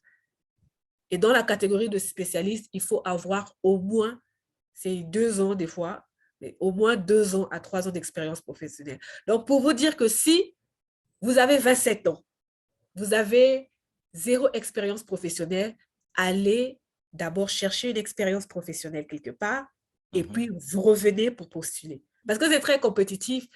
Dès qu'on va voir que vous avez 27 ans, 0 expérience, vous êtes éliminé. Et puis, encore une fois, pour revenir sur ce que Mme Ketsia disait plus tôt, l'expérience professionnelle, les Nations Unies, on va dire, ne sont pas formelles ou formalistes. C'est toutes les expériences. Vous avez un petit business, vous êtes entrepreneur, je ne sais pas, vous vendez le poisson salé devant la maison, c'est une expérience professionnelle. Dans la vente, vous avez le contact avec le public, vous devez gérer les fournisseurs, ça vous apporte, tout ça là vous apporte beaucoup de compétences. L'autre chose que vous pouvez faire, même si vous n'avez pas un emploi formel salarié, faites du volontariat. Servez à l'église, servez dans votre communauté. S'il y a une ONG de, je sais pas, d'aide à l'environnement, faites ça en fait. Ne restez pas oisif. Faites tout, battez-vous pour être actif. Même si c'est un petit business informel, même si c'est une activité de bénévole dans une association, une ONG quelconque, faites ça. Au moins, vous aurez des choses à rajouter sur votre CV. Voilà. En attendant, the job ou the opportunity. Voilà. Je ne sais pas, Monsieur Emmanuel, vous voulez rajouter quelque chose? Il est déjà 11h31, donc ça sera le mot de la fin, peut-être pour Monsieur Emmanuel et puis Madame Oui, Ketsia, et puis voilà. ok. Ouais. Alors, moi, je veux ajouter, je reviens sur l'anglais. Je vais dire que c'est obligatoire. Pour moi, c'est obligatoire parce que ça vous ouvrira beaucoup de portes. Ne soyez pas comme ceux qui nous disaient à l'école, je n'irai pas en Angleterre. Ouais. Beaucoup aujourd'hui regrettent ça parce que ils n'ont pas justement essayé de s'élargir dans ce domaine-là. Et aujourd'hui, ils ne peuvent pas, ils ont fait des bonnes formations, mais ils peuvent pas postuler facilement parce qu'aujourd'hui, parfois, certaines formations, par exemple, comme Madame Rose a su l'expliquer tout à l'heure, il y a, par exemple, là où nous travaillons, nous avons beaucoup plus d'anglophones aujourd'hui dans tous les départements. Et les anglophones, quand ils veulent faire un recrutement, ce qui les intéresse, c'est pas quelqu'un qui parle français, c'est quelqu'un qui parle anglais, qui a au moins la base ou qui parle vraiment bien anglais. Surtout si c'est des métiers comme la communication ou les relations externes, là, il faut vraiment l'anglais. Et maintes fois, je rappelle à quelques amis et des jeunes que j'accompagne qu'il faut vraiment vous faire violence afin d'apprendre l'anglais. Euh, je vais juste vous donner une expérience. Une fois, je devais faire un recrutement pour une unité et il y avait pas de candidat du point de vue local comme international. Il n'y avait pas de candidat anglophone qui avait été, même les anglophones ont échoué à ce test-là.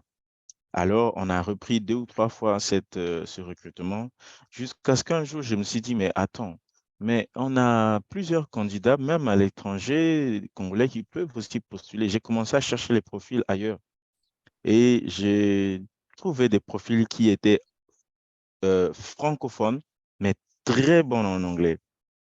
Et j'ai proposé ça à la responsable du recrutement de cette unité-là qui recrutait. Et la responsable, après avoir regardé les profils, se dit, ouais, mais c'est très intéressant, c'est très bien, mais il faut que j'en parle d'abord à mon chef. Elle en a parlé à son chef lui dit que non, ça là, on ne peut pas prendre des francophones, même si ils ont une maîtrise en anglais, on ne peut pas prendre des francophones. Et j'ai quand même insisté pour qu'on puisse les évaluer.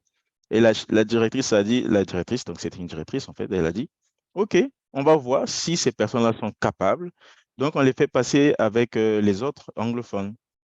On les a fait passer et ce sont les francophones qui ont pris le lead sur ce recrutement-là. Mhm. Et j'étais tellement content. Je me suis dit, mais ça fait du bien. Ça fait du bien que enfin qu'il y ait des francophones qui prennent le pas sur des anglophones. C'est-à-dire que tout est possible. Si vous avez tout simplement une maîtrise de la langue et, euh, et également de votre métier, vous ferez des étincelles partout où vous irez. Donc, mon mot de la fin, c'est essayer de voir grand voyez grand, ne voyez pas votre vie actuelle, voyez toutes les possibilités. C'est vous qui créez votre avenir.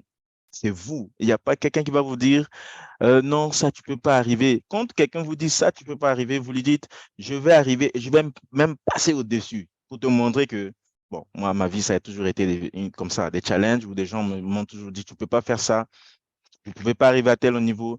Et je me disais toujours ok, je vais leur montrer que je peux y arriver. Et j'ai toujours dépassé les espérances de ces personnes-là. Et jusqu'aujourd'hui, même dans mon travail, je dépasse toutes les espérances de même mes superviseurs. Donc, vous avez tout le potentiel en vous et il ne tient qu'à vous de l'exploiter. Merci. Merci beaucoup, Monsieur Emmanuel. Je réponds juste pour tout le monde. Donc, les entretiens, si vous êtes à l'étranger, on ne va pas vous demander de payer un billet d'avion. On a l'outil formidable sur lequel on est, qui est Zoom. Donc, oui, vous pouvez passer vos entretiens en visio. Moi, j'ai passé mes entretiens en visio à 2 reprises déjà pour travailler dans les Nations Unies. Et même une fois alors que j'étais dans la ville. J'étais à Dakar, j'ai passé quand même l'entretien en visio. Donc, oui, c'est possible. Et Madame non, Rose, Il y a une main, il y a une il y a- main. Il y a ah oui, il y il y a- a Roland la main de Roland. C'était qui pour est c'est là-bas. savoir, peu possible, hein? importe le domaine professionnel dans lequel on a évolué dans le passé, est-ce qu'on a une chance de faire partie des volontaires? Ça, je vous laisse répondre, Monsieur Emmanuel et Madame Ketsia. Et après, Madame Ketsia, votre mot de la fin. Mais est-ce Ok. qu'on a pris la question de Monsieur Roland? Voilà, Oui, oui, en fait, il a écrit dans le chat, c'est ça. Oui, oui. Ah, non, ok. non, non. En Vas-y, fait, vas-y. non, pas non, non. ça. En fait, c'est pas ça. C'est juste Ah, que je d'accord. voulais juste noter Ah. que j'avais une question. Donc, en fait, désolé. Et Oui, merci en tout cas pour cette formidable opportunité. Merci à l'organisatrice et à la qualité des intervenants. En fait, portant sur ma question, moi, j'aimerais savoir, portant sur les personnes de référence. Est-ce que ça doit être des personnes qui travaillent aux Nations Unies ou encore on peut juste prendre des personnes lambda qui ne travaillent pas là-bas, mais par contre qui ont été, par exemple, nos anciens enseignants ou encore professionnels, voilà quoi, employeurs. collègue ou superviseur. OK. Donc, Exactement. si on peut répondre aux deux questions de Roland en même temps, pour les références et par rapport au domaine professionnel dans lequel on exerce, est-ce que tout le monde peut avoir la chance de travailler aux Nations Unies? Et une Donc, dernière, rapidement, juste oui. question de savoir, est-ce que ça sera possible de prendre contact avec vous, même via LinkedIn? Question d'être en contact peut-être de temps en temps, peut-être que vous pourrez nous accompagner. C'est tout. Merci beaucoup en tout cas. Merci. D'accord. Oh. Alors, pour répondre à la question de Roland, déjà de savoir sur les personnes référentes, généralement, on demande les personnes avec qui vous avez travaillé ensemble par le passé. Mhm. Mais en dehors de cela, moi, je dis, il ne s'agit pas de mettre forcément votre ancien superviseur si vous n'avez pas de bonnes relations avec la personne. Parce qu'il y a des personnes qui ont manqué des opportunités à cause des personnes référentes. Donc, rassurez-vous, que ce soit un professeur de l'université, que ce soit un ancien superviseur, mais que ce soit vraiment quelqu'un qui, en votre absence, il ne vous tape pas dans le dos. Hein. Oui, parce que ça, c'est ce que... Ça, Des c'est la fois, vérité. parce que lorsqu'on ne vous sélectionne pas, on ne vous dira pas que c'est la personne que vous avez mis en référence qui nous a dit de ne pas vous prendre. Oui. Ça, on ne va pas le faire. On va juste dire merci d'avoir postulé et tout, mais malheureusement, voilà, on vous encourage à... On ne va pas vous dire ça. Continuez à Donc, faites postuler. attention aux personnes que vous mettez comme personnes référentes. On a déjà vu ça. Moi, je connais beaucoup de gens qui ont manqué des opportunités à cause des personnes référentes. Parce que des fois aussi, qu'est-ce qui se passe? C'est votre ancien superviseur. Vous avez travaillé avec lui dans le passé. Il voit que vous avez été présélectionné pour rejoindre les Nations Unies. Le gars, il est jaloux. Pas parce qu'il a été votre superviseur. Il est jaloux parce qu'il se dit, bon, lui, je l'ai supervisé et aujourd'hui, il a eu une meilleure opportunité que moi. Que moi. Voilà. Je vais le casser alors. Et il vous fait un mauvais rapport. Parce que des fois, on envoie des questionnaires par rapport aux postes, aux tâches qui sont attendues de vous et on pose des questions à la personne référente. Pensez-vous, la manière que vous connaissez X, Y, Z, est-ce qu'il pourrait vraiment porter ce genre de responsabilité? Et là, les gens disent non, non, non, ne le prenez pas, ne le prenez pas. Parce que déjà, quand on contacte les personnes référentes, on a une note qu'on met que c'est confidentiel. Donc, la personne a le droit de vous critiquer correctement. On ne va jamais vous dire ça. C'est ça. Donc, ils ont ce droit-là. Ils sont protégés par la confidentialité. Par la confidentialité, on n'a pas le droit de répéter ce qu'ils ont dit. Donc, il y a des gens comme ils savent que, bon, c'est confidentiel, bon, même si je suis la personne référente, il met tout ce qu'il peut mettre de mauvais sur vous. Et quand il va vous voir, il va dire, oh oui, oui, j'avais rempli le formulaire et tout. Parce que ce formulaire-là, on ne le partage ni avec vous. Ça reste chez nous. Et nous-mêmes, juste quand on va vous voir, on va vous dire, ah, le pauvre, il était compétent, mais c'est son parent ou son ancien superviseur, c'est qui l'a cassé en fait. Donc, c'est ça. Donc, ça, c'est vraiment important. Alors, la deuxième question, c'était de savoir par rapport au profil. Aux Nations Unies, il y a tout. Il y a des médecins, il y a des chargés des ressources humaines, il y a tous les postes aux Nations Unies, si je peux me permettre de le dire comme ça. Donc, quel que soit votre background, quel que soit ce que vous avez fait par le passé, vous pouvez avoir une place aux Nations Unies. Voilà pourquoi est-ce que je disais en amont que c'est important de voir un peu quel est le mandat de chacune des organisations, parce qu'il y en a qui sont, par exemple, qui travaillent dans le domaine de l'agriculture. Il y en a, c'est l'éducation. Il y en a, c'est la drogue et la criminalité. Il y en a, c'est le droit. Donc, on a tout. On a des avocats, on a des policiers, même ceux qui sont dans l'armée. Hein. On a tout un régiment pour ONU, pour l'armée. Donc, il y a absolument tous les profils. Merci. On a une autre main. Oui, c'est la Fabien? question de Fabien qui revient par rapport à l'anglais. Par rapport au profil, vous nous conseillez juste de remplir tout en anglais, y compris les lettres de motivation pour les candidatures. Bon, il n'y a pas de lettre de motivation en tant que telle, parce que lorsque vous créez en fait, comment ça se passe? Lorsque vous créez votre compte sur la plateforme UVP, il y a une petite partie où on demande quelle est votre motivation pour devenir volontaire. C'est tout. Des fois, c'est 2 phrases que j'aimerais servir mon pays, j'aimerais me rendre utile. C'est tout. Il n'y a pas de lettre à développer.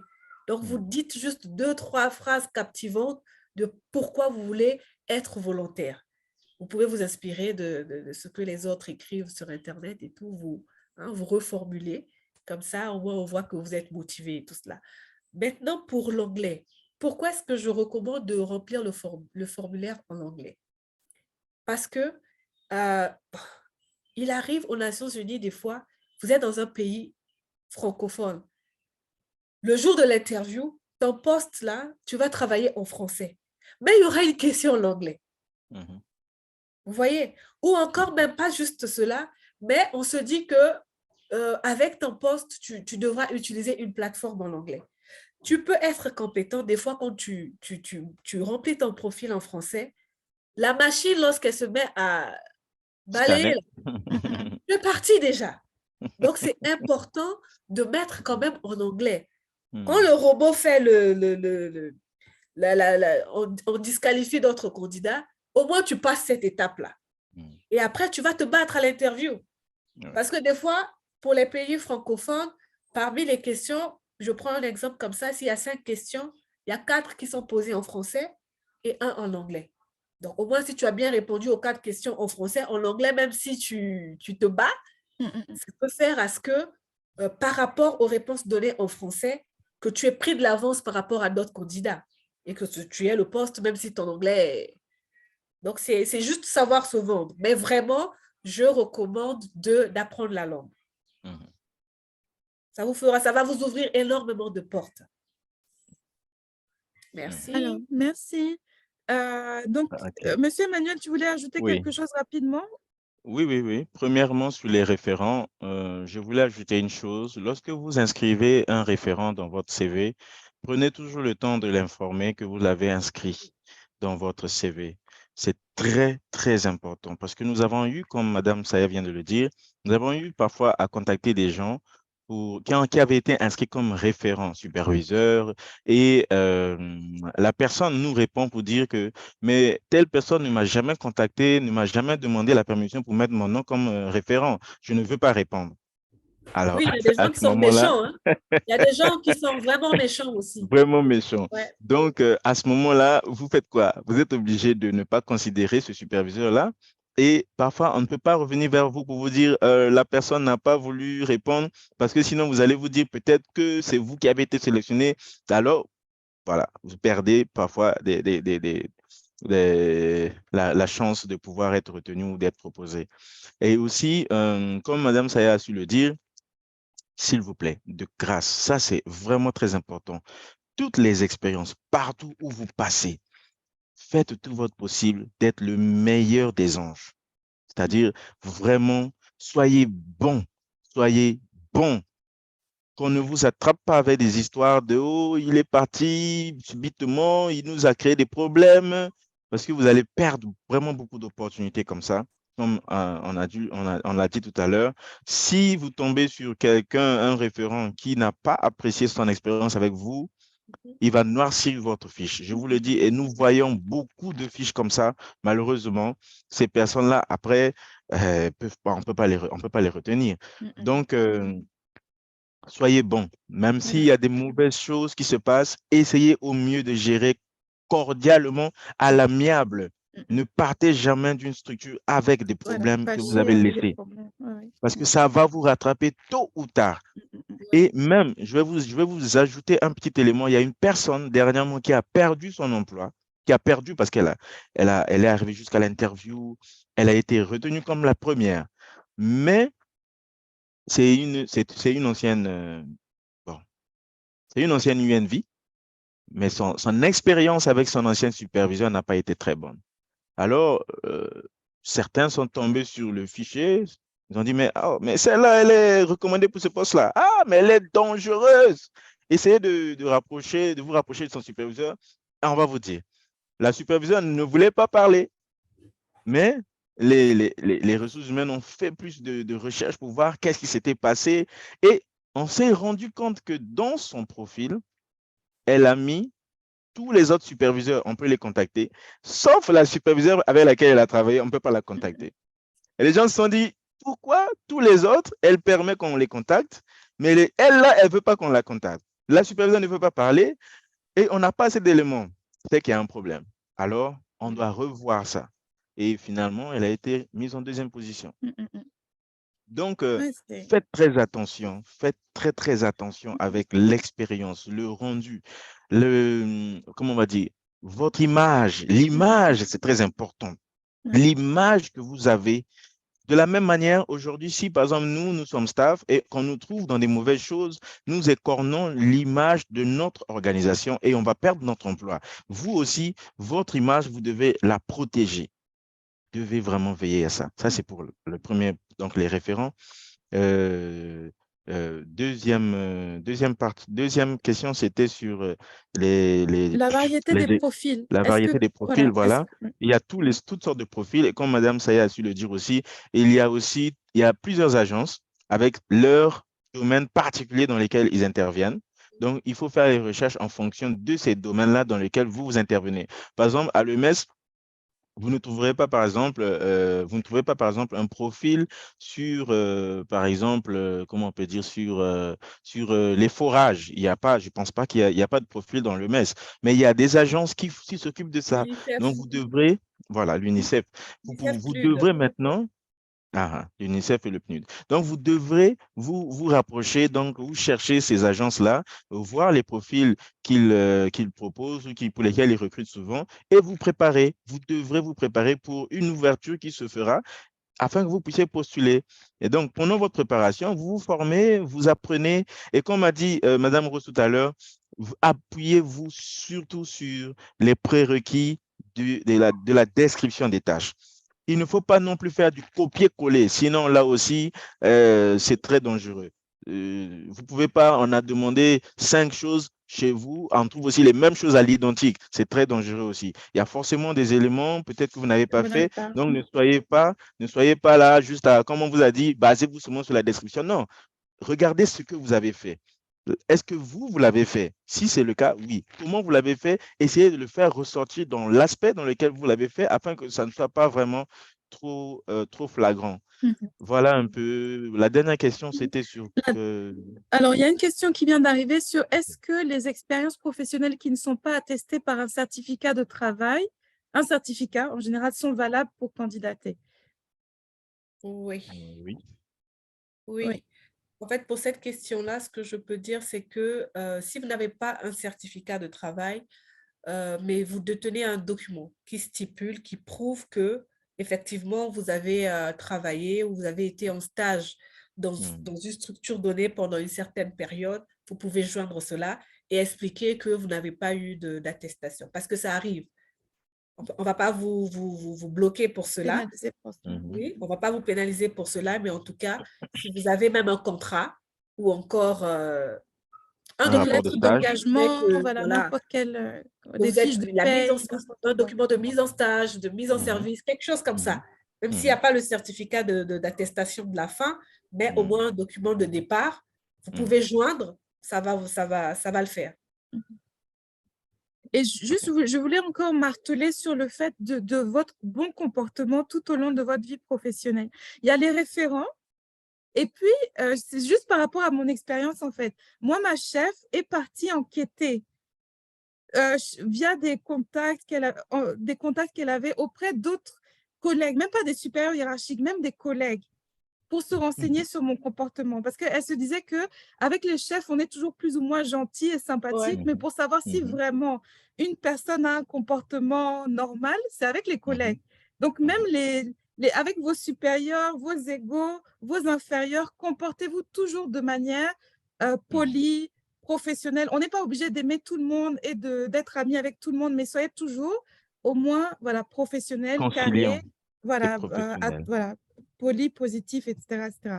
Est-ce qu'un parent peut être éligible comme référent? Je pense que non, parce que là, il y a conflit d'intérêts. Ça dépend. Ça dépend. Si le Si le parent a eu parent à a travailler été, avec vous, oui, s'il a été euh, superviseur, par exemple, là, voilà. vous pouvez.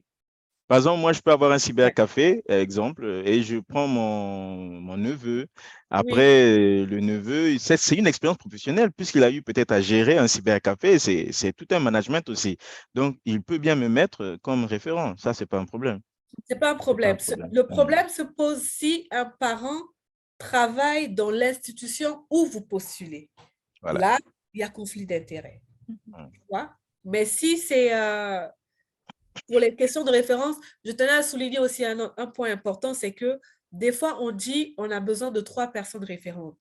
Il faut Mm. garder en tête que les personnes que vous mettez comme personnes référentes ne sont pas les seules à être Mhm. contactées. Mhm. Donc, si on sait que il y a un parent, par exemple, vous avez travaillé dans l'entreprise de votre oncle, de votre père, de votre mère, soyez rassurés qu'on va faire des recherches sur vous. Généralement, les enquêtes, des fois, on part jusqu'à 3 mois. Des fois, pour certains postes, ça va même au-delà de 3 mois.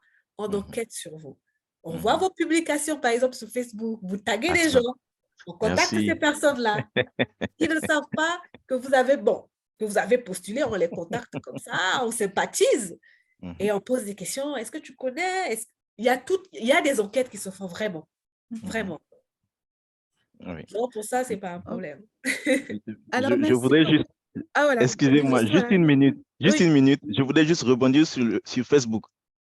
Facebook, là, je vous assure, beaucoup de gens ont perdu d'emploi, beaucoup de gens ont perdu des opportunités d'emploi comme ça. Parce ouais.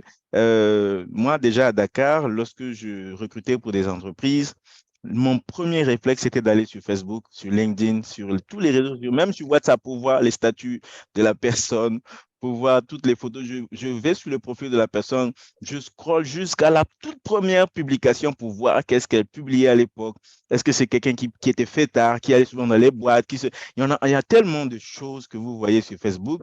Et moi, si je vois quelqu'un qui est déjà sur Facebook en train de me montrer des choses qui ne sont pas vraiment professionnelles, j'ai déjà des doutes sur l'intégrité de la personne.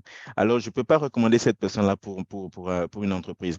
C'est la même chose aussi aujourd'hui, comme on a dit, comme Madame Saya a dit, il y a des postes vraiment à responsabilité où on doit faire vraiment une longue enquête sur la personne avant de la proposer. Parce que si la personne, si c'est un poste à responsabilité très élevé, ça prendra le temps que ça prendra. Ils doivent trouver la petite bête pour vous écarter. Sinon, s'il n'y en a pas, c'est bien pour vous. Si c'est le cas, quelque part, alors vous allez perdre. Donc, faites toujours très attention à ce que vous publiez sur Facebook, sur vos réseaux sociaux. Faites très attention. Merci. Alors, bon, donc vraiment la dernière question, parce qu'on a dépassé notre horaire de une heure. Entre collègues et supérieurs hiérarchiques, qui faut-il favoriser comme référence? Supérieur, bien sûr. Le supérieur, voilà. Non, La même pas réponse est seulement supérieur. Moi, je dirais plutôt la personne avec qui ça marche le plus. Le plus, Quelqu'un voilà. qui saura vraiment vous défendre. Parce que si vous dites le supérieur hiérarchique et lui, il ne vous apprécie pas vraiment, il ne va pas vous aider du tout. Prenez quelqu'un de confiance avec qui vous causez bien, quelqu'un qui, vraiment, hein, lorsque vous n'êtes pas là, on offre, la personne peut bien parler de vous. Bon, même si on ne peut pas être rassuré à 100%. Et puis, j'irais même jusqu'à dire qu'il faut prier hein, lorsque vous Oh oui, vous sélectionnez, voilà. postulez. Ah, il faut Oui. prier, c'est Voilà, il faut obligatoire. prier parce que, voilà.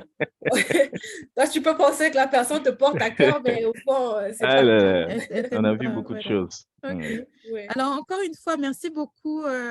Déjà, désolée parce qu'on a dépassé l'horaire, mais merci beaucoup d'avoir pris le temps, Madame Ketsia et Monsieur Emmanuel, surtout en 1er mai, d'avoir accepté d'être avec nous et de nous dispenser tous ces conseils. Donc, vous, les participants, merci d'avoir été là. J'espère que vous avez bien pris note et j'espère que vous allez prendre action et que désormais, on ne verra plus des candidatures bizarres, en tout cas sur vos profils. On ne doit plus voir certaines erreurs. Voilà, merci à vous d'avoir été là. Donc, comme je vous disais, vous allez recevoir le replay par email toutes les personnes qui étaient inscrites.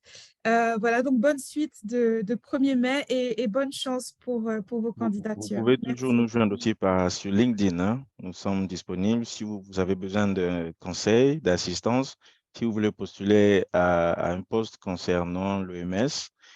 Vous pouvez me rechercher juste avec mon nom sur LinkedIn et vous pourrez m'écrire, il n'y a pas de souci, on pourra échanger et vous assister.